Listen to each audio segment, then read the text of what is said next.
루틴 경기장 도시형.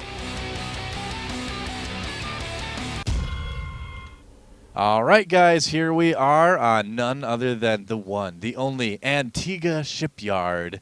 And in the lower left part of the map, in the red, from the team, the SCV Life, it is RagnaroK. He was the iconoclast to the artist.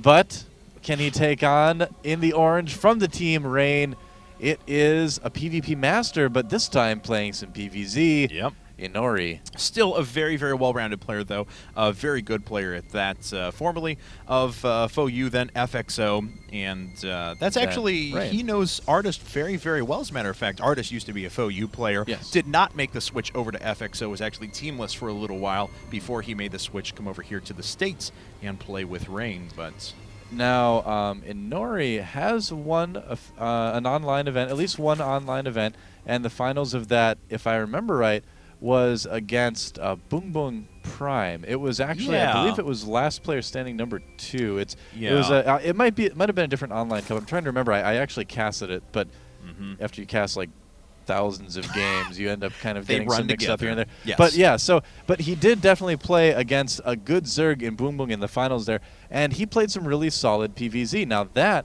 was about 4 months ago now. Yes. 3 or 4 months ago. So a lot of time for Inori to improve on that too. So we'll have to see how well he does against RagnaroK. You know, again, last game kind of showed us just what I'd been saying, where he's just a very solid standard Zerg player. And this is a good map for solid standard Zerg play, I would say.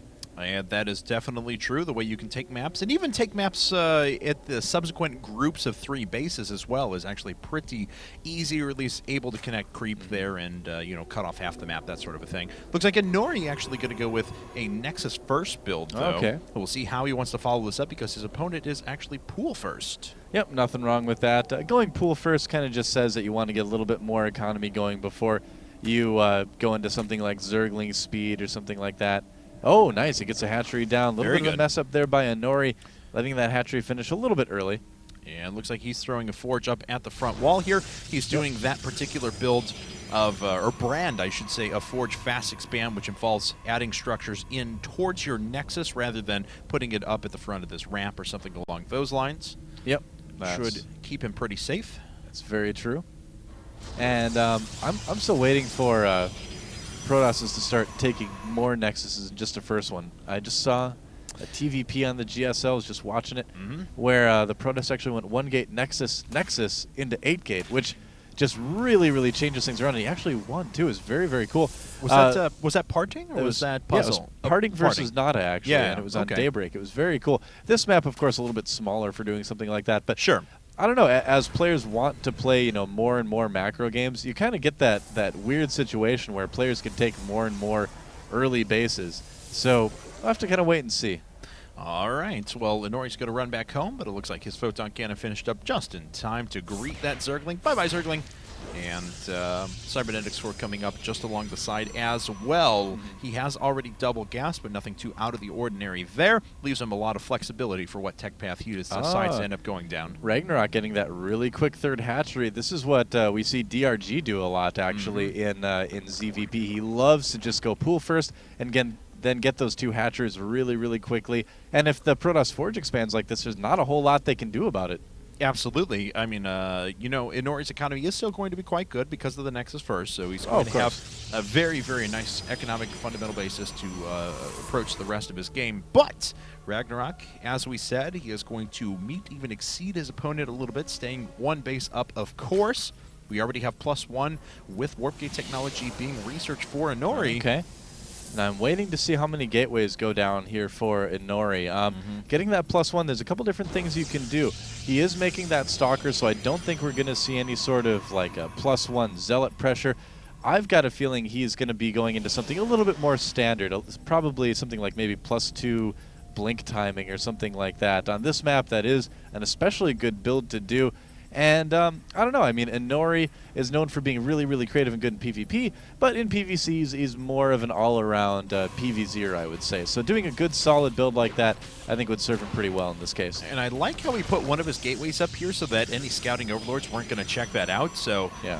RagnaroK's going to be unsure as to how many gateways will be coming his way here in a bit. Yep. Looks like that Zealot did eventually die there in the middle of the map. But, you know, RagnaroK, he looks like he's moving into, what is that, Roach Warren and Single Evolution Chamber right now. No layer tech quite yet.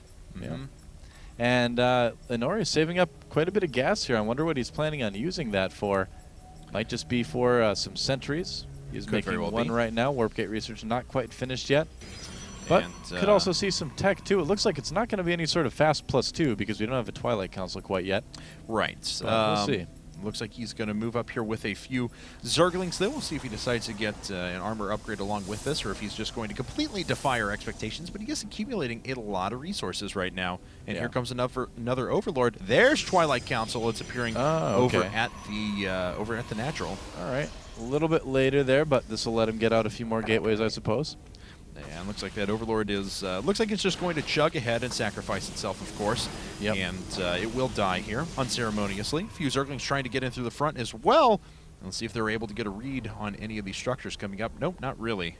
Yep, so as far as RagnaroK knows, he's still in the dark at this point. He really doesn't know what's going on. Right. There goes some more gates, so that'll bring us up to a total of 5. Yeah, it looks like 5 gates there with the Twilight Council. All right. Well, we'll see when this actually hits for Inori, because the economy for RagnaroK is getting quite good as well. He's on 56 drones on 3 bases, so his saturation looks really great. Yeah. And Inori actually expanding out of this as well. Okay, yeah, there's the blink. And then is he going up to 7 here? Let's see here. And I think those are still gateways 4 and 5. Right now. Are they? All right. Yep. Sure. So we're just waiting I'm on so eager for gateways ones to finish so I can see some action. Come on, build faster. So there's that +2. So it looks like it will be a little bit later version of +2 blink timing. It's not going to be any sort of 2 base, you know, really crazy aggressive one. He's going to do that to kind of cover his 3rd. And, yeah, he should be able to put on some nice pressure with this as well. And there's gateway number 6. As upgrades are well underway. It looks like these Zerglings are going to get a perfect read, though. That probe is going to die. There are a few Stalkers warping in, so the Zerglings will have to run away. But still, the scouting job was done.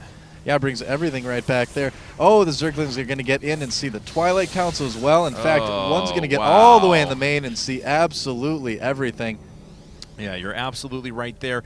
Trying to duck its way in to see if there's any hidden technology. There is not, and the Zergling does die. But look at this. We actually have Ventral Sacs and Pneumatized Carapace coming up for RagnaroK with Roach Speed and Burrow and +1 attacks. Wow. So he is actually going to have a staggering number of Roaches that he can drop on his opponent in a very short period of time. That is a lot of upgrades. He needs to be a little bit careful. That's a lot of stuff that's spent on not units right now. He is producing a lot of Roaches, but he still needs to be a little bit careful. You know, actually, I say that, and then I look at the supply, and Inori just so far behind on supply right now. Yes, but he wanted to invest in that 3rd base. So, you know, if he can get the economy going there, he's going to be able to continue to match his opponent as time wears on. But as it stands right now, it's going to be tough for him to meet his opponent. Well, Burrow is going to be so good against Inori here because right now the cannons are the only thing that Inori has for detection. Right. And that's going to really just kind of keep him in his base for quite a while.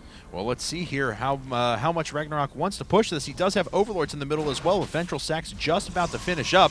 Looks like Photon Cannon's inside of the 3rd. That Robo's only about halfway done, though, so it's going to be a while before we get any sort of observer play. Yep, looks like I think it's going to be a drop, though. I mean, there's only one reason those Overlords would be gathering like that at this part of the map. And there's the ping from Thank the Rain you. We player. appreciate it. Thanks, Frank. Yes. We saw the Overlords.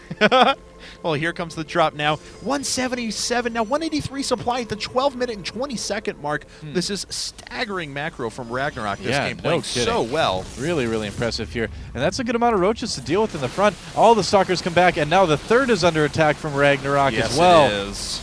So let's see here if he can warp in enough units to take care of this. Sentries, Zealots being sent to dispatch this, and the detection is largely gone. This Observer going to pop out here in just a second. There, all the Roaches do burrow themselves inside of the main as well. Both sets popping up here at once to continue to do damage. And oh my god, RagnaroK is maxed.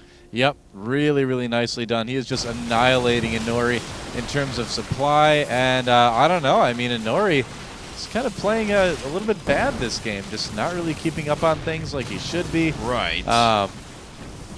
Maybe a little bit too aggressive there with that third base, too. Yeah, it seems like it, but we're going to see if RagnaroK can just put an end to this game right now. I think There are a it's few over, photon cannons that are at the back. This third is under siege now. 86 supplied to maxed and continuing to bank resources as RagnaroK is taking his next base as well. The Immortal gets out one shot before it dies. Wow, he just came back for that. That was kind of lame. It's like, I am returned to serve. Oh. Instead. Oh, well. And that's GG. So ReIGN goes down. RagnaroK puts TSL up 3-1 in this best of 9.